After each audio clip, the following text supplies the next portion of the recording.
Chapter 1. The Court of No Return. All right. The gavel fell with a heavy, cold crack that echoed in the solemn courtroom. It felt like a sledgehammer slamming into my chest. My name is Ethan Cross. I'm 32, the founder of Odyssey Tech. Before today, my life was the American dream on steroids. I was the self-made man who spent a decade of blood, sweat, and tears turning a tiny software startup into a billion-dollar tech giant. I thought I had everything a man could want: a booming career, a perfect family. I was wrong. On the charge of sexual assault, the defendant, Ethan Cross, is found guilty.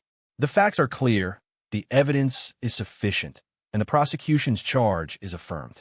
The judge's voice, devoid of any emotion, was a death sentence delivered from on high, nailing me to a public cross one word at a time. In accordance with the State Penal Code, Section 261, the defendant, Ethan Cross, is hereby sentenced to 10 years in a state correctional facility. 10 years. My brain roared with white noise, and the world went blank. Every sound, every image faded into the distance. I felt like my soul had been ripped out, leaving an empty shell standing in the defendant's box. How did it come to this? I didn't do it. It was a complete and utter setup. That night was my birthday. My devoted wife, Amelia, my loving mother, Sharon, and my adoring sister, Chloe, had thrown me a beautiful dinner party at our home. I was happy. I had a few too many whiskeys. After that, my memory gets hazy. I just remember being helped to my room and passing out. When I woke up the next morning, my world had ended. A strange, disheveled girl was sobbing at the foot of my bed. My wife, Amelia, was pointing at me, her face a mask of rage and heartbreak. My mother, Sharon, was beating her chest, calling me a monster, and my sister, Chloe, was staring at me with a look of disbelief and utter disappointment. The next thing I knew, the police were breaking down the door. It was all like a meticulously staged play, and I was the only actor who hadn't read the script. In court, every piece of evidence was stacked against me. The girl, Sarah Jenkins, wept on the witness stand, her voice choked with tears as she recounted every horrific detail of how I'd assaulted her after getting drunk. Her testimony was terrifyingly real. The security footage from our front gate clearly showed me helping her into the house. It didn't matter that my sister, Chloe, had brought her to the party in the first place, introducing her as a new co-worker. The camera doesn't lie. The forensics report found my DNA inside her.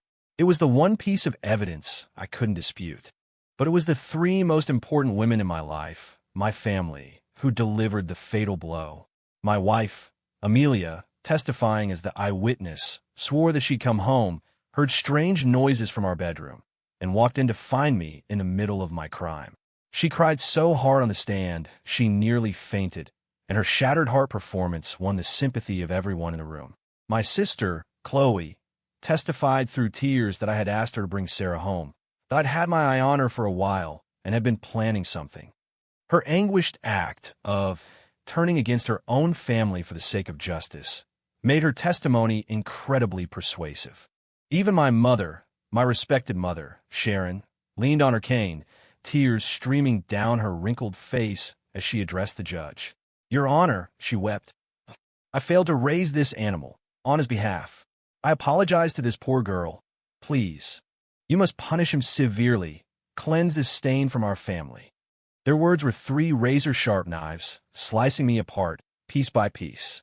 I was defenseless. My lawyer, David Chun, fought like hell. He pointed out all the inconsistencies. How could everything be so coincidental? Why would a billionaire entrepreneur be stupid enough to commit such a brutal crime in his own home against a complete stranger? But in the face of so-called irrefutable proof, all logic seemed weak and pathetic.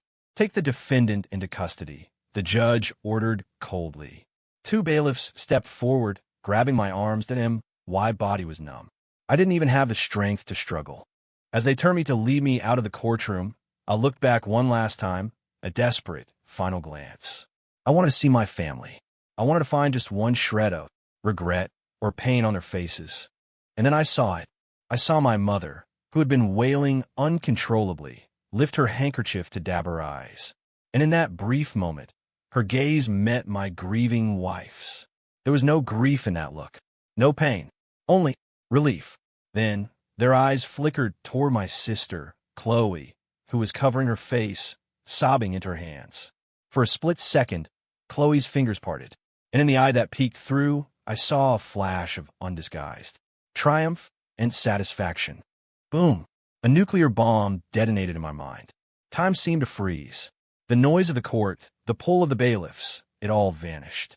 My world shrank to just those three women, the three people I would have died for, and the fleeting, true expressions on their faces.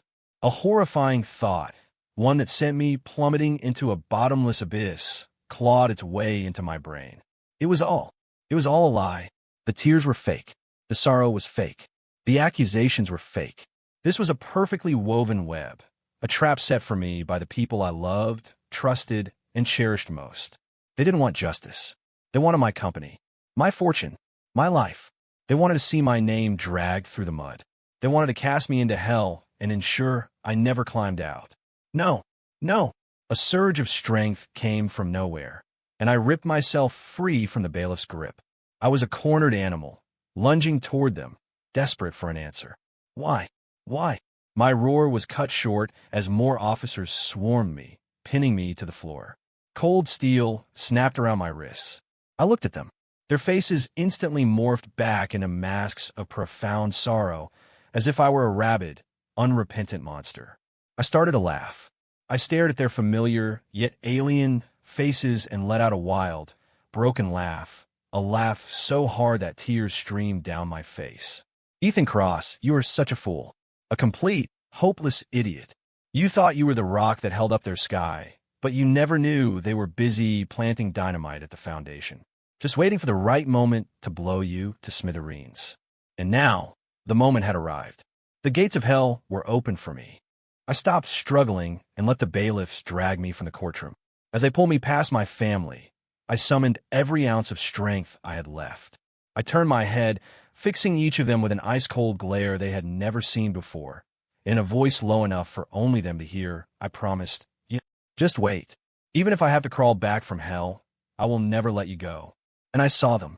Under my frozen gaze, their bodies gave the slightest, almost imperceptible shiver. Chapter 2. Hell's Welcome Wagon. Cold handcuffs and heavy leg irons severed my connection to the glossy world I once knew. I was shoved into a transport van that drove through the familiar Chicago streets. Through the grated window, I saw the headquarters of Odyssey Tech, the monument I had spent 10 years of my life building. Now it stood as a giant, silent mockery. I knew that from this day on, it was no longer mine. It would be carved up like a prize hog and fed to the three women I loved most. My mother, my wife, my sister. What a joke. The van finally stopped in front of a gray, concrete fortress surrounded by high walls and razor wire on the far outskirts of the city. Stonegate Penitentiary. This place housed the city's most violent, hardened criminals. It was also where I would be living for the next 10 years. Get in and stay in line. I was shoved through the heavy iron gates. The smell of disinfectant, mixed with stale sweat and despair, hit me like a physical blow. I was stripped, handed a blue and white jumpsuit, and my head was shaved. Everything that identified me, including my name, was taken away. I was now just a number, 734, A block, cell block 3, cell 7. A corrections officer with a face like granite led me to a cell and unlocked the door. I stepped inside. It was a small room, maybe 150 square feet, with 3 concrete walls and a fourth of iron bars. 8 men were inside, and 8 pairs of hostile eyes immediately locked onto me. Well, look what we have here. Fresh meat, a bald, heavily muscled man grunted, sitting up on his bunk. He sized me up like a butcher eyeing a lamb. Looking a little soft, pretty boy. What are you in for? I didn't say a word, just walked silently to the only empty bunk, the one closest to the open toilet. Hey, you deaf. Another inmate, skinny as a stray dog, sneered. The fellas are talking to you. I remained silent. I just wanted to be alone, to try and piece together the shattered fragments of my world. But hell doesn't grant you the right to be quiet. The bald man was the boss of this cell. They called him Scar. Seeing me ignore him was a blow to his pride. He ambled over his shadow, falling over me, and poked me hard in the chest with his sausage-like finger. Don't you know the rules, kid? He grinned, a cruel twist of his lips. New fish gotta pay their dues, get loosened up by the boys. And you gotta tell us your crime? There are two kinds of people we don't like in here. Cops and rapists. As soon as he said the word, the other men in the cell broke into predatory smiles. I knew my file had already made the rounds. In the twisted ecosystem of prison, a rapist was at the absolute bottom of the food chain, a target for anyone and everyone to abuse. One. Looks like you're the second kind. Huh? Scar's grin widened. All right, boys. Let's teach him some manners. In an instant, a wall of bodies slammed into me, pinning me to the concrete floor. Fists rained down like hail on my back, my face, my gut. Sharp, blinding pain shot through every inch of my body. I didn't fight back. I didn't beg for mercy. I knew that in a place like this, fighting back would only earn me a worse beating, and begging would just mark me as weak. I just clenched my jaw, swallowing the pain. What is this? This physical agony was nothing compared to the soul-deep betrayal from those three women. Their smiling faces, their heartbroken act in court, flashed in my mind like a strobe light. With every flash, my hatred grew colder, deeper. With every punch and kick, I was reminded of how stupid, how naive I had been. The pain, paradoxically, made me feel sharper. After what felt like an eternity, they seemed to tire. Tooey! Damn waste of energy, Scar spat on the floor next to me. Drag him to the toilet. Don't want him stinking up my space. I was pulled across the floor like a sack of garbage and dumped in the foul-smelling corner by the toilet. I could feel it. A few of my ribs were probably broken. The taste of blood filled my mouth. I curled up on the cold, grimy floor, my body shaking. Not from fear, but from an extreme, exhilarating rage. Good. This is good. Ethan, do you see this? This is the life your precious family, the ones you dedicated everything to protecting, arranged for you. They thought that by throwing me into this hell, I'd be tortured, broken, turned into a whimpering dog. They were wrong. They pushed me into hell, not knowing that for someone like me, hell is the only place you can be reborn in fire. They took everything from me, but in doing so, they taught me one critical lesson. When dealing with demons, you show no mercy. I lay there in the darkness, on the filthy floor, and smiled.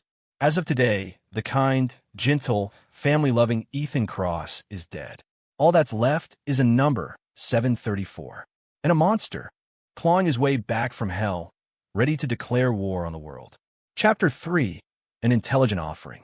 In the days that followed, I became the cell's lowest life form, cleaning the toilet, washing everyone's filthy socks, eating their cold leftovers. All the dirtiest, most demeaning jobs were mine.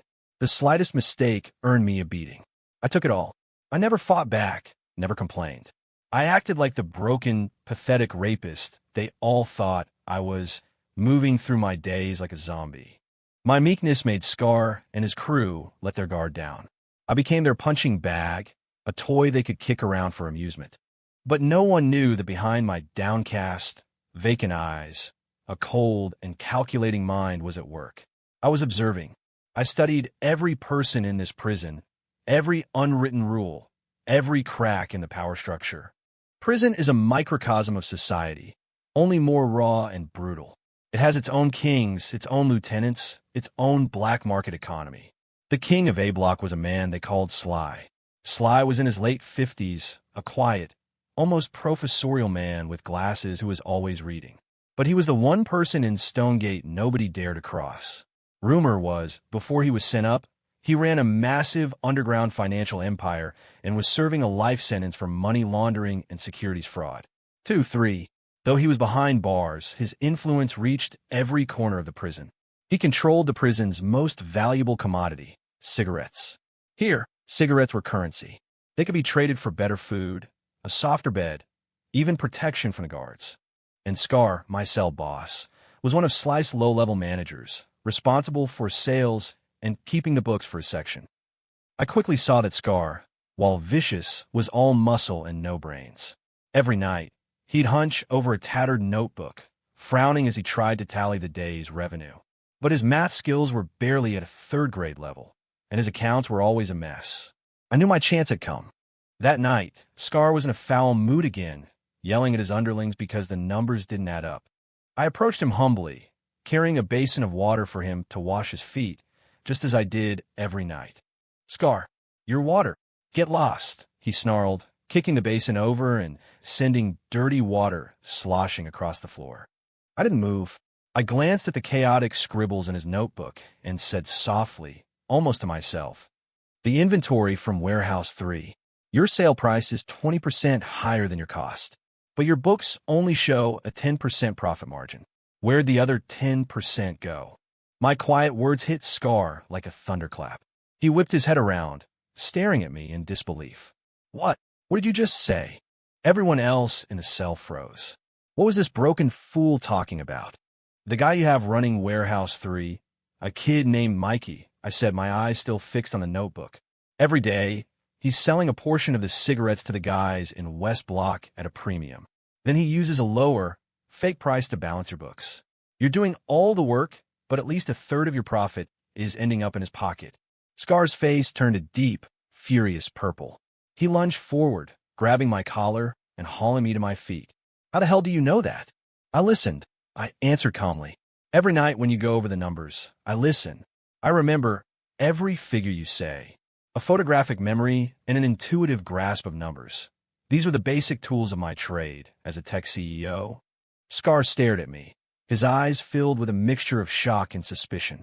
"And another thing," I continued, "your sales model is archaic. You're stuck on retail. You should be thinking wholesale and distribution. Delegate sales territories to your guys. Let them build their own networks, and you just control the supply and take commission. You could easily double your profits." I had just explained a basic channel management strategy in the simplest terms I could. Scar was stunned. He didn't fully grasp all of it, but he could tell that what I was saying was on another level. Who are you?" He let go of my collar, and for the first time, his voice held a hint of awe. 734, I said flatly. "A rapist who knows how to do math." That night, Scar followed my tip. He beat Mikey to a pulp and, sure enough, found a stash of his private earnings hidden under his mattress. From that day on, my status in the cell changed dramatically. I was no longer the toilet scrubbing reject. I was Scar's consigliera. I got a clean bunk and hot meals. Scar even used his connections to give me a pen and paper. I started managing all of Scar's business, redesigning his ledger and implementing new sales strategies. In less than a month, Scar's profits quadrupled, and my name, whispered from Scar's own lips, finally reached the ears of the one man who mattered. Sly. A week later, Sly sent one of his men to invite me to his cell. I knew this was it. The real test, my formal application to join this new world, was about to begin. And this hell was about to become the first and most crucial piece on my chessboard of revenge. Chapter 4. A Deal with the Dragon. I was led to a private cell in the deepest part of A Block. This was Sly's domain.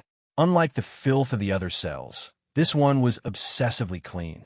There was a desk, a chair, and a massive bookshelf that took up an entire wall, filled with everything from philosophy and history to economics and finance. A man in his 50s with gold-rimmed glasses sat behind the desk, reading a book. He looked more like a college professor than a crime lord. This was Silas Sly Thorne, the man at the top of Stonegate's food chain. He didn't look up. He treated me like I was just air.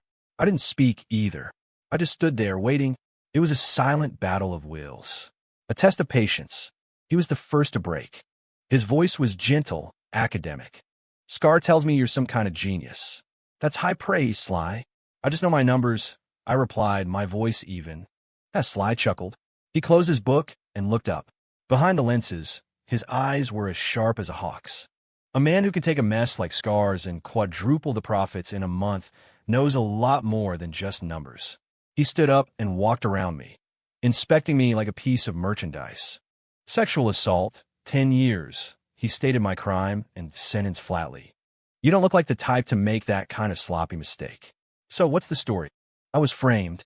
My answer was short and to the point. "Oh," he seemed intrigued. "By who?" "My mother, my wife, and my sister." I said it as if I were talking about strangers. Sly stopped circling me. He looked at me deeply, a flicker of surprise in his eyes that quickly turned to understanding. "I see," he nodded. "For your closest relatives to go to such lengths, you must have left a considerable fortune behind. It was decent. You want revenge?" I do, I said without hesitation. And how can I help you? Sly finally got to the heart of the matter. I need a way to communicate with the outside, I said. A completely secure channel, one that can't be monitored by anyone. I need to see my lawyer. Sly laughed. Do you have any idea what you're asking for in Stonegate?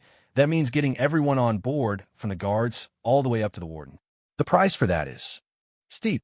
I know, I said, meeting his gaze. And I can afford it. I'm listening. Sly, in here, you're the king. But at the end of the day, you're still a prisoner with a life sentence. I began my long-rehearsed pitch. Your financial empire on the outside, I imagine it's been carved up by your so-called loyal partners and protégés by now, hasn't it? Sly's eyes turned to ice. I ignored the chilling aura he was emitting and pressed on. Are you content with that? To be stuck in here for the rest of your life, watching the traitors who backstabbed you spend your money and sleep with your women? What are you getting at? I'm saying, we can be partners, I said, locking eyes with him. I need your network to contact the outside world and get my revenge. And I can help you get back everything that belongs to you. You? Sly's tone was dripping with disdain. Me, I said, my voice unwavering. My mind. Sly, your expertise is in old world capital, in-person deals. But I come from the world of tech. My company was Odyssey Tech. Maybe you've heard of it. My specialty is using information, using the rules, using the weaknesses of human nature to topple giants that seem invincible. I can help you, right from this prison, to remotely direct a new kind of war against your enemy's businesses. I can analyze their financial statements for loopholes, find their legal exposure, even use the media to destroy their reputations. I won't just get your money back. I can help you. Send them here, one by one, to keep you company. When I finished, the room fell into a dead silence. Sly stared at me, his expression a whirlwind of emotions. Shocked, doubt, but above all, the rekindled ambition of a man who had been told his story was over. He was a king in exile, and the worst fate for a king isn't death. It's being forgotten while others feast on your kingdom. I was offering him more than just the hope of revenge. I was offering him the chance to get back in the game, right here from his cell. All right, he finally said, his voice raspy. It was a single word. I'll do it. Your lawyer will be in the visitation room in 3 days. But his tone shifted. How do I know I can trust you? You don't have to trust me, I smiled. You just have to look at the results. Besides, Sly, you don't have a choice. Because in this entire prison, I'm the only one who can do this for you. Sly looked at me, and then he smiled too. Interesting. Very interesting, he said, sitting back down at his desk. I'm starting to like you, 734. From now on, you'll move into the cell next door, and you can read any of my books. One more thing, don't call me Sly anymore. Call me Silas. I knew, in that moment, that I hadn't just secured my survival in prison. I had just placed the first and most critical piece on my board of vengeance. Chapter 5. Mr. Cross will see you now. I moved into the private cell next to Silas's. It became my office, my war room. Silas was true to his word. He leveraged his unfathomable network of contacts and cleared the way for me. 3 days later, I was sitting in the visitation room, facing my lawyer, David Chun. David's eyes went red the moment he saw me. The confident, energetic face he knew was now covered in faded bruises, and my eyes held a cold, hard look that was worlds away from the man he'd represented 3 months ago. Ethan, he choked out, unable to speak. I'm fine, I said calmly into the receiver. David, we don't have much time. Listen carefully. Through the thick bulletproof glass, I rapidly laid out my first set of directives. First, stop trying to appeal the case itself. They built a perfect trap. Legally, we won't find any holes in the procedure. Second, I need you to immediately set up an offshore trust. Transfer the last of my emergency funds, the ones I kept hidden overseas, into it. That money is your war chest for everything that comes next. Third, and this is the most important, find the girl, Sarah Jenkins. I want to know everything about her, her family, her friends, where she is now. They wouldn't have kept her in the country. They sent her away. Find her, David, whatever it takes. Fourth, register a shell consulting firm. You'll need a legitimate front to approach my 3 beloved family members. Finally, I looked at David, my gaze sharp enough to cut glass. Starting today, I need you to forget the idealistic, soft-hearted Ethan Cross you knew. Your job is to execute. Unquestioning execution. Do you understand? David, shaken by the sheer force of my presence, nodded firmly. I understand, Ethan. You can count on me. That meeting was the beginning of my remote-controlled campaign of revenge. Inside the prison, my life was transformed.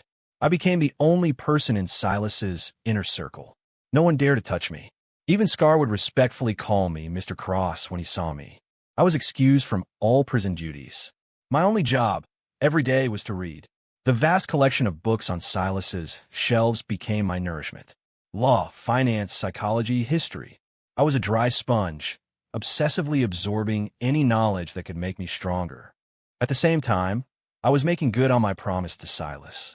Through his secret channels, he had his old company files smuggled to me, one by one, and I, with my business acumen, began to dissect them for him with surgical precision.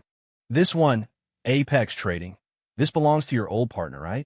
I said, pointing to a financial statement. Look here. Their accounts receivable turnover is 5 times the industry average. That means a huge amount of their capital is tied up with their customers, and their client base is too concentrated. If we can flip or bankrupt their top 3 clients, their cash flow will dry up overnight. And this one, Vivid Entertainment, they're funding a new movie. Look at their marketing budget. It's absurdly high. That's a classic vehicle for money laundering and kickbacks. We can anonymously tip off the IRS and their biggest competitors. I laid out my analysis for Silas, one targeted strike plan after another. Silas listened, a chill running down his spine, but his eyes gleamed with excitement. He realized that this young man's instincts for corporate warfare were sharper than any of the old sharks he'd ever known. 2, 3, 4. He started to follow my advice to the letter. And in the process, I was sharpening my own fangs. I was no longer just a businessman who knew how to make money. I was becoming a machine of vengeance, fluent in law, finance, and human psychology. Prison hadn't destroyed me. It was reforging me in the cruelest fire imaginable, making me colder, harder, and stronger. Chapter 6. Cracks in the Family Foundation.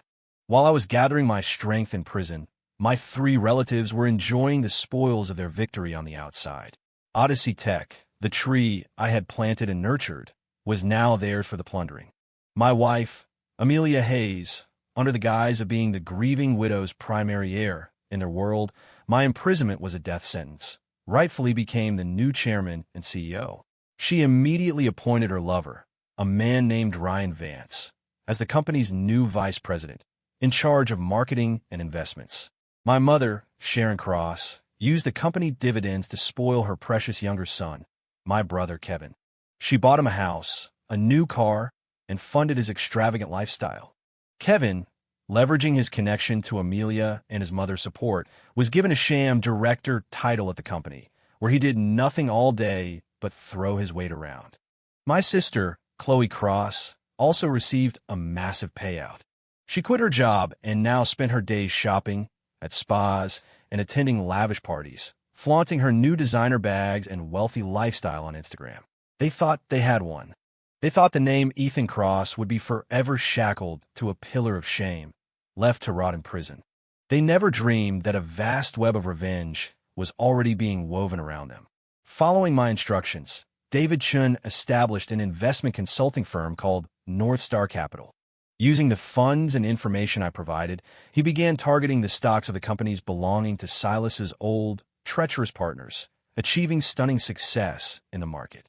North Star quickly made a name for itself, earning a reputation as the most mysterious and precise short seller in the game.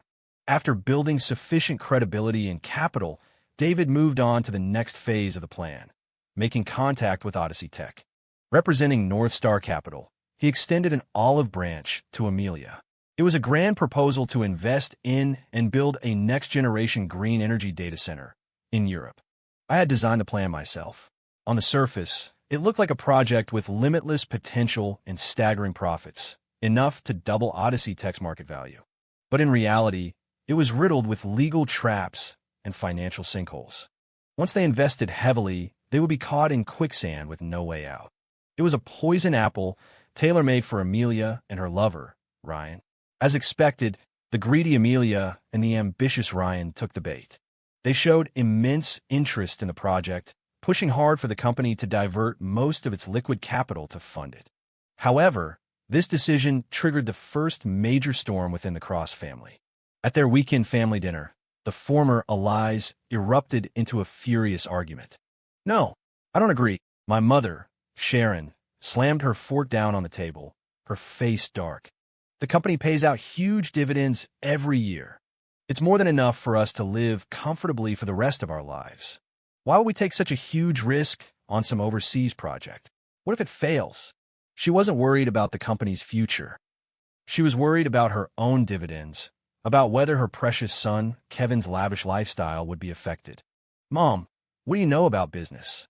Amelia, long past the point of pretending to be a gentle wife, retorted impatiently. "This is how capital works now. If you're not growing, you're dying. If this project succeeds, our family, no, the Hayes family, will become true old money." Subconsciously, she already saw the company as her own. "What Hayes family?" Sharon exploded. "Amelia, let me tell you something. This company was built on my son Ethan's life. Its name is Cross. It will always be Cross. Don't you forget you're an outsider here." "An outsider?" Amelia sneered. "Mom, don't you forget that your good son is rotting in a prison cell right now. I'm the chairman of Odyssey Tech. I decide where this company goes. You, and you." Amelia's gaze shifted to Chloe, who had been silent. "Chloe, you're a shareholder too. What's your position on this?" Chloe's face was pale. She hadn't been sleeping well. Despite the material wealth, her conscience was eating her alive. My cold, final glare from the courtroom haunted her dreams every night. I agree with Mom," she mumbled. Her instincts told her something was wrong with this deal. "You agree with your mother?" Amelia's voice dripped with sarcasm. "Chloe, have you forgotten who told you to get close to Sarah Jenkins? Who coached you on what to testify to in court? Are you trying to wash your hands of this now? Let me remind you, we are all in the same boat. If this boat sinks, we all go down with it." Her words were a knife, twisting in the hearts of both Chloe and Sharon. It was true. They were co-conspirators. They had boarded a pirate ship built on lies and betrayal, and there was no getting off. Ultimately, faced with Amelia's threats and domineering presence, Sharon and Chloe were forced to back down. Odyssey Tech's massive fortune began to pour endlessly into the beautiful, bottomless pit I had dug just for them. And their once solid alliance, forged in crime, now bore its first irreparable crack. All of this was recorded by a bug David had arranged to be planted, and the report was delivered to me. In my prison cell, listening to the recording of them screaming and cursing at each other, a cold smile spread across my face. Excellent. The dog-eat-dog show has finally begun. All I had to do was sit back, watch, and wait for them to return everything I had lost with interest. Chapter 7. The Vanishing Ghost. The European project became a voracious beast, devouring Odyssey Tech's cash flow. Amelia and her lover, Ryan, were blinded by the project's initial, fabricated success. They had no idea they were marching step by step into the abyss I had prepared. Meanwhile, my second front finally saw a breakthrough. After expending immense resources, David Chin finally tracked down the key victim, Sarah Jenkins. Just as I predicted, after the trial, Amelia had paid her off and sent her to a small, remote European country where she didn't know a soul. Amelia had arranged a new identity for her, setting her up in a small town to live a quiet, anonymous life. It was protection, but in reality, it was house arrest. David told me that Sarah's new life was miserable. She had money, but her mental state was in shambles. She lived in constant fear and guilt, too afraid to get close to anyone. She was a ghost, haunting her own life. "She's our way in," I told David over the visitation phone. "But she's also a highly sensitive asset. Since Amelia sent her there, you can bet she has eyes on her. If you approach her directly, you'll spook them." "So what do we do?" David asked. "We wait," I said. "We wait for an opportunity for her to want to break out of her own cage." I instructed David not to contact Sarah directly. Instead, he was to use indirect methods to feed her information. For example, arranging for her to accidentally see an article in a local newspaper about Odyssey Tech facing a severe financial crisis, an article, of course, that I had David fabricate and plant, or having the power and internet in her apartment mysteriously cut off, making her feel the terror of complete isolation, or arranging for her to receive anonymous, late-night phone calls with nothing but breathing on the other end. My goal was to systematically apply psychological pressure. I needed her to understand that what Amelia had given her wasn't a safe new life, but a gilded cage that could shatter at any moment. I needed her to live with the constant fear that she could be silenced permanently. Only under extreme duress does a person's survival instinct truly kick in. The process was long and painstaking. On the business front, David continued to create problems for Amelia. Northstar Capital began shorting Odyssey Tech stock and spreading rumors that cast doubt on the European project. Odyssey's stock price began a steady decline, and the funding gap for the European venture grew wider and wider. Amelia was at her wit's end. She started taking out massive bank loans, even mortgaging the company's core assets. Her lover, Ryan, under immense pressure, began to show his true colors as a grifter. He started siphoning company funds behind Amelia's back, creating his own escape route. Inside the Cross family, the arguments were now constant. My mother, Sharon, and my sister, Chloe, watched as their dividend checks shrank and their lifestyles took a hit. Their resentment toward Amelia reached a boiling point. They started demanding more money, hounding her like rabid dogs, even threatening to expose what they had done all those years ago. Their entire alliance was on the brink of collapse. Everything was going according to plan. In my cell, I listened to David's daily reports, feeling like a grandmaster playing a cosmic game of chess. Every piece on the board was moving exactly along the path I had laid out. All I had to do now was wait. Wait for the day that the ghost, named Sarah Jenkins, would finally be crushed by her own fear and step out of the shadows, ready to sound the charge for my counterattack. Chapter 8. A Gift from Hell. In a small, rain-swept town in Europe, Sarah Jenkins was curled up on her sofa, shivering. Inside, the power had been out for 2 days because she couldn't pay the bill. She hadn't dared to leave her apartment in days. The anonymous calls, the fleeting shadows she saw from her window, it all made her feel like she was being watched by a pair of invisible eyes. She thought of him, Ethan Cross. She remembered his face in the courtroom, the bone-chilling coldness in his eyes. That look had been the star of her nightmares for 5 long years. She knew her karma was coming for her. She wanted to run, but there was nowhere to go. Amelia's people were like shadows, monitoring her every move. Just as she felt fear was about to drive her insane, she heard a knock at the door. She let out a small scream and scrambled under a table. The knocking stopped. After a long moment, she heard the soft whisper of an envelope being slid under her door. Trembling, she waited until she was sure the coast was clear before crawling out to pick it up. There was no name on the envelope. With shaking hands, she opened it. Inside, there was no letter, only a photograph and a small, old-fashioned key. The photo was of her elderly, frail parents, sitting in a cheap diner back in the States, their faces etched with worry. She recognized the key. It was for her parents' old apartment.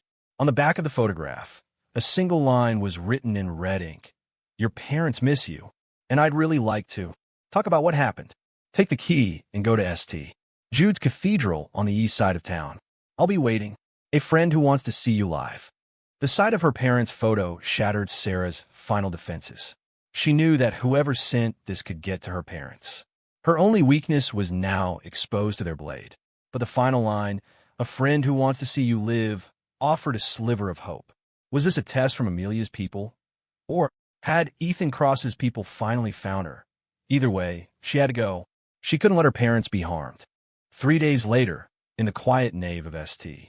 Jude's Cathedral, David Chin met a gaunt and terrified Sarah Jenkins. Who are you?" she asked, her voice barely a whisper. "I'm Mr. Ethan Cross's attorney," David said, getting straight to the point. "I'm here to offer you a chance to make a different choice." He slid a file across the pew toward her. Inside was a copy of the non-disclosure agreement she had signed with Amelia, along with copies of the wire transfers. Tucked beneath, it was a one-way plane ticket to a new country, a new life. "Mr. Cross knows you were coerced." David's voice was steady and reassuring. He doesn't want revenge on you. He just wants the truth. You can choose to keep Amelia's secret and wait for the day she decides you're a loose end that needs to be tied up. Or you can tell the truth. If you do, I guarantee that Mr. Cross will use every resource at his disposal to protect you and your family. He'll send you somewhere Amelia can never find you, so you can start over. This plane ticket is a gift from Mr. Cross. Sarah stared at the ticket, then at the evidence of her crime. Her body was racked with violent tremors. She knew this was her only chance. "I'll talk," she finally sobbed. "I'll tell you everything." She recounted the entire story, how Amelia had found her, used her father's gambling debts to threaten her, coach her on what to say, and meticulously staged the crime scene. She left nothing out. David recorded it all. With this crucial confession secured, David immediately arranged for the secret relocation of Sarah and her family. And I, behind the high walls of Stonegate, received the 3-hour audio file from David. After listening to it, I calmly forwarded it to Silas. Silas listened in silence. When it was over, he said only one thing. "Kid, you're more ruthless than I ever was." I knew my web of revenge was now complete. The final, most critical piece was in place. It was time to draw the net. It was time to let the people who sent me to hell get a taste of true despair. Chapters 9 and 10. The storm and the collapse. Sarah's recorded confession was a depth charge, and when it went off, it tore through the already sinking ship of Odyssey Tech. I didn't immediately take the recording to the police. Simply sending them to jail would be too easy. I wanted them to be publicly disgraced, left with nothing, forced to tear each other apart in a storm of regret and fear. I had David send the audio file as an anonymous email separately to my mother, Sharon, and my sister, Chloe. There was no text in the email, just the audio file. I imagined their faces would be quite a picture when they heard Sarah's terrified, guilt-ridden voice. I wasn't wrong. The listening device David had planted in their house soon transmitted the evening's events. The night they received the email, the Cross family villa erupted into the most violent fight of their lives. "Amelia, you bitch, you told us everything was foolproof. You said that girl was gone forever and would never come back. What the hell is this recording?" My mother's voice was a high-pitched shriek, sharp enough to shatter glass. She hurled her phone against the wall. It shattered, but Sarah's sobbing confession continued to echo from the broken speaker. "Mom, what are you yelling about?" Amelia's face was ghost white, but she was trying to keep her composure. "It's obviously a fake. Someone is trying to scare us. It's Ethan. It has to be him. He's in prison, but he won't give up. I don't care who it is. All I know is that we could all be arrested at any moment." Sharon was in a full-blown panic. "I can't go to jail. I'm too old. I can't go to jail. So what do you want to do?" Amelia stared at her coldly. "Trying to back out now?" "Mom, don't forget whose idea this was in the first place. Who was it that said if we just got Ethan out of the way, the company would belong to our family?" Sharon was speechless. "And you, Chloe." Amelia turned her fury on my sister, who was huddled on the sofa, trembling. "You were the star of the show in court. Your tears, your heartfelt lies.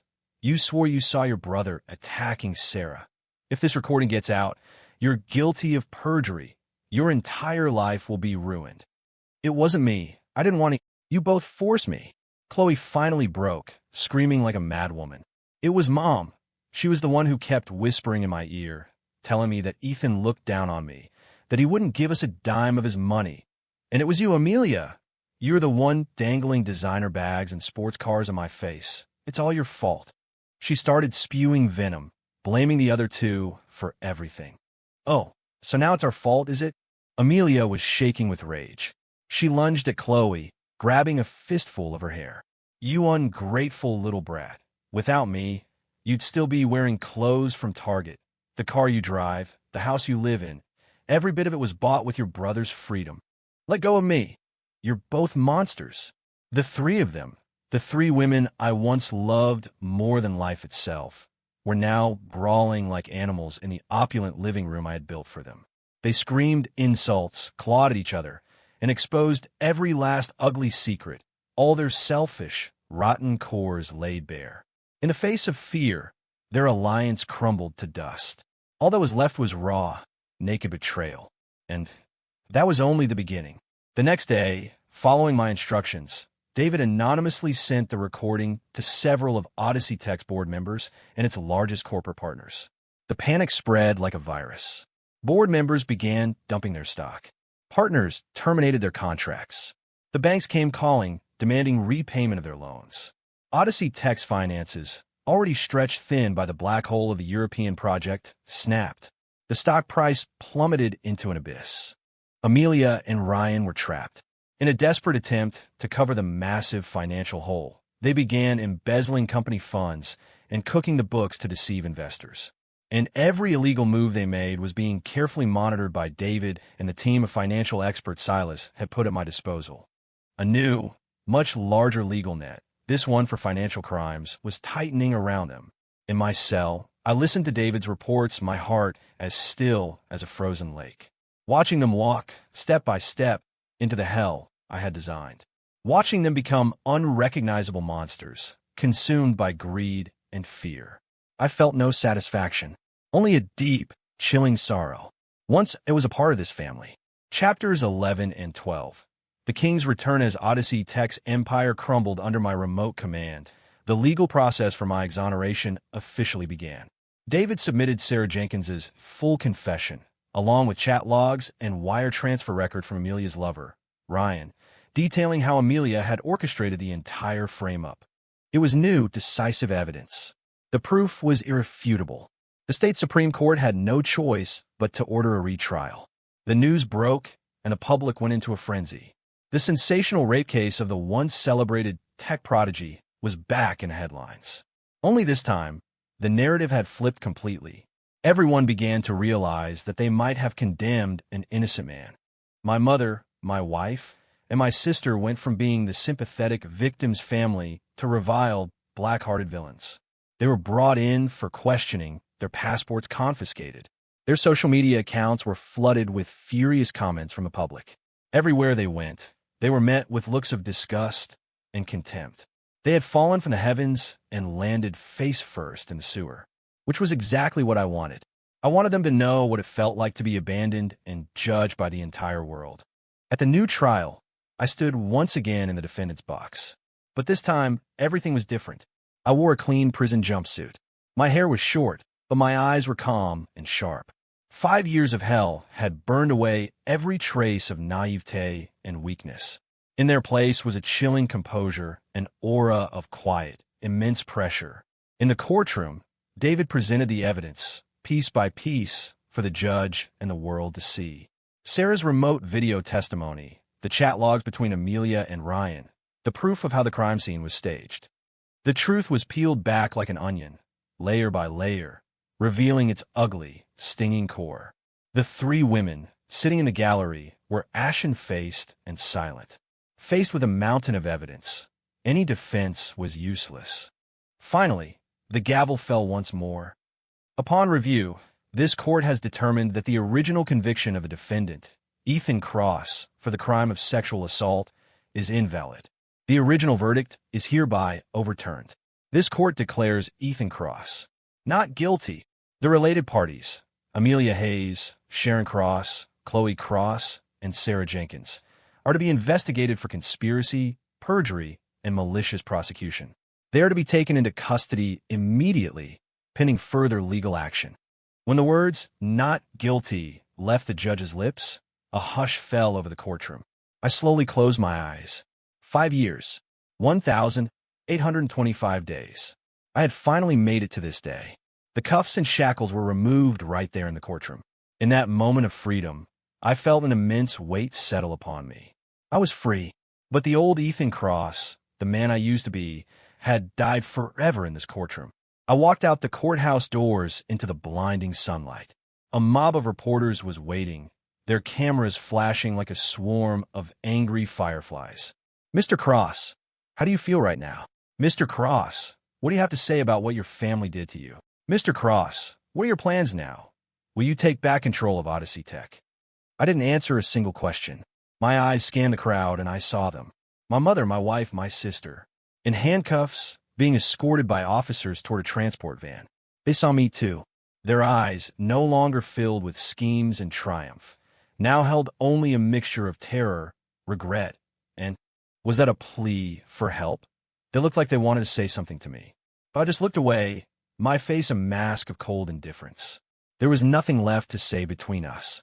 David and a security detail sent by Silas cleared a path for me. I got into a black SUV, and as we pulled away, we passed their transport van, going in the opposite direction. Through the tinted window, I saw the city, so familiar, yet so strange. And inside the car sat a king, returned from hell, ready to deliver his final judgment. Chapters 13 and 14. The Last Supper. The first thing I did after getting out wasn't to celebrate. It wasn't to seek further revenge. I checked in the presidential suite of a 5-star hotel, and I slept for 3 straight days. For 5 years, I hadn't had a single night of peaceful rest. When I finally woke up, I felt like a new person. The exhaustion and hatred that had fueled me seemed to have settled deep within me during that long sleep. What remained was absolute calm and a crystal-clear purpose. David came to my room to give me an update. Odyssey Tech was finished. After my systematic attacks and the news of my family's arrest, the company's stock had completely collapsed. It was now in bankruptcy proceedings. The banks, the shareholders, the partners, they were like vultures, picking the company's corpse clean. My family now had nothing. Their own trial was approaching. Conspiracy, perjury, and a host of other charges. They were facing long prison sentences. Legally, they had received their punishment. But it wasn't enough. Not nearly enough. The law could punish their crimes, but it couldn't restore my shattered life or mend my broken soul. I wanted more than a legal verdict. I wanted a final judgment delivered by my own hand. David, I said, I need you to do 3 things for me. First, using my name, buy back my old house, the villa, from the bank. Second, go to the best restaurant in Chicago and order a full catering service for the finest dinner imaginable. Third, and most importantly, I need you to arrange one pre-trial visit. I want to see all 3 of them together. David was confused, but he nodded and went to do as I asked. 3 days later, in a special visitation room at the county jail, I saw them again. In just a few days, they seemed to have aged a decade. My mother, Sharon, her hair was completely white. The calculating glint in her eyes was gone, replaced by a dull, terrified haze. My wife, Amelia, without her perfect makeup, her face was sallow and haggard. Her eyes burned with resentment and defiance. My sister, Chloe, was a ghost of her former self, her eyes vacant, like a doll with its soul removed. They reacted differently upon seeing me. Ethan, my son, it was my fault. I was possessed. Sharon was the first to rush forward, trying to grab my hand through the bars. Please, save me. Tell the judge it was all me, that they had nothing to do with it. I'll get on my knees for you. Ethan Cross, you monster. You destroyed me. I'll haunt you for the rest of your life. Chloe just shrank into a corner, trembling and muttering. It wasn't me. It wasn't me. I watched their pathetic display, my heart completely still. I ignored their cries and curses and spoke calmly. 3 days from now is my birthday. My first birthday as a free man. I'd like to have dinner with my family. I've already had the house prepared. I've posted your bail just for one night, so you can join me. After this dinner, everything between us will be over. My words stunned them into silence. They stared at me, their faces a mixture of disbelief and confusion. You mean it? Sharon asked tentatively. I do, I nodded. After all, you're my mother, my wife, and my sister. Blood is thicker than water. I delivered the lines with perfect, believable sincerity. The suspicion in their eyes slowly gave way to a desperate flicker of hope. Maybe he still cares. Maybe there's still a chance. When you're drowning, you'll grab onto any piece of driftwood, even if it's imaginary. They agreed. 3 days later, night fell. In a villa that was once filled with laughter and later with conspiracy, the crystal chandeliers were lit, sparkling brightly. The long dining table was covered with a white tablecloth, set with polished silver and an extravagant feast. I sat at the head of the table. My mother, my wife, and my sister sat opposite me. They were in clean clothes. Though they still looked worn, a bit of light had returned to their eyes. They truly believed this was a dinner of reconciliation. Here, Mom, try this. It's your favorite lobster bisque, I said with a smile, serving her a bowl myself. Amelia, I had them prepare the Wagyu steak you love, I said, placing a piece on her plate. Chloe, you need to eat more. You've gotten too thin. I was just as attentive and caring as I used to be. The atmosphere for a moment almost felt warm. They slowly let their guard down and began to eat, until the final main course was served. It wasn't food. It was 3 pairs of cold, gleaming handcuffs laid out on a silver platter. The color drained from their faces. Ethan, what? What is this? Sharon's voice trembled. I set down my silverware and slowly, deliberately, wiped my mouth with a napkin. Then I smiled. A brilliant, yet terrifyingly cold smile. It's nothing. I just felt that for this last supper, we needed a main course that suits your status. The appetizer was a dish of lies, made from my dear sister's tears. The second course was a poison, slow-cooked with my lovely wife's love. And the third, my gaze fell upon my mother, was the sound of a knife, forged from a mother's love, being plunged into my heart. And now for the main course. I picked up one of the handcuffs from the platter and placed it on the lazy Susan in the center of the table, spinning it slowly toward them. This dish is called Judgment. Mom, Chloe, Amelia, enjoy. My words, a verdict from hell, shattered their last, desperate hope. No, Ethan, you lied to us, you bastard. Amelia was the first to snap, screaming hysterically as she swiped at the dishes on the table. Did you really think I'd be naive enough to trust you again? I asked, watching her, my eyes empty of all emotion. Sharon slumped in her chair, her face ashen. It's over. It's all over, she muttered. Only Chloe, after staring blankly at the handcuffs, suddenly lunged across the table, grabbing my arm with a desperate grip, her face streaked with tears. Brother, Ethan, I was wrong. I was so wrong. Please forgive me. I'm begging you, she wailed. It was Mom. She made me do it. And Amelia. It was them. It had nothing to do with me. I looked at her tear-stained face. Once a look like this would have melted my heart and made me give her anything she wanted. But my heart had been carved out 5 years ago in that cold courtroom, turned to a stone that would never feel warmth again. Calmly, I pried her fingers off my arm, one by one. It's too late, I said. The moment you stood on that witness stand and said the words, I saw him, it was already too late. And another thing, I said, looking from her to the other 2 women, you can stop blaming each other. Because I remember every single one of your contributions perfectly. I took out my phone and pressed play. The full recording of their vicious fight from the other night filled the room. The screaming, the accusations, the desperate attempts to shift the blame. Every word was a slap in the face, delivered by their own voices.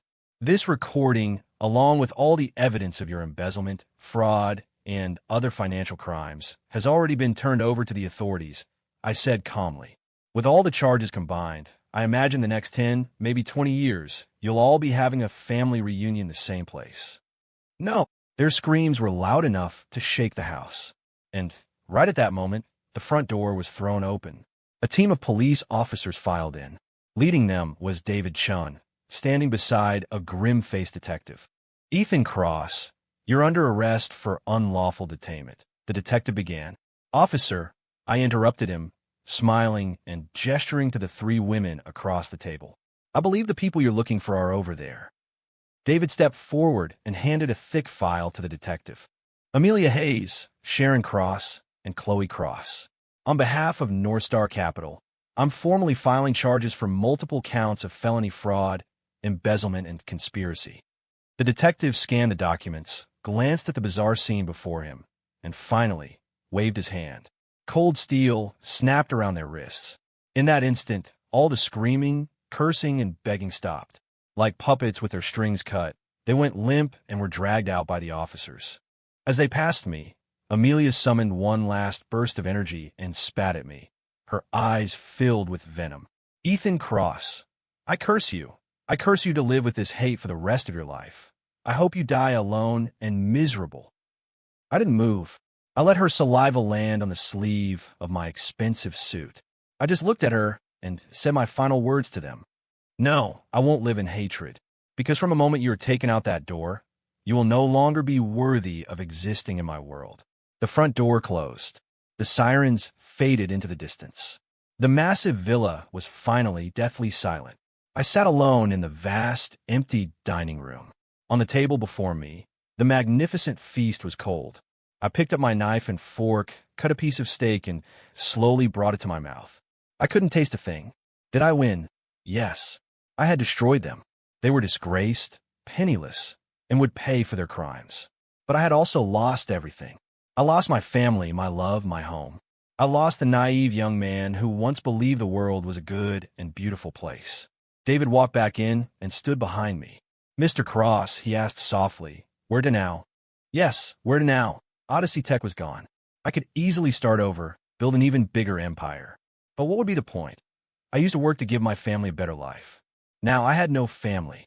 I looked out the window at the city lights, twinkling like a galaxy of stars. Behind every one of those lights, there was a story, a family, a home. My story ended 5 years ago. "David," I said, putting down my fork and standing up. "Get rid of all of it. The house, the company, everything." "And you, sir?" "Me?" I smiled, a tired, yet liberated smile. "I'm tired. I want to go somewhere, where nobody knows my name, and just start over." I had returned from hell, but I hadn't found my way back to heaven. It didn't matter anymore. From now on, the path I walk is my own. Goodbye, Ethan Cross, and goodbye to the absurd tragedy of my former life.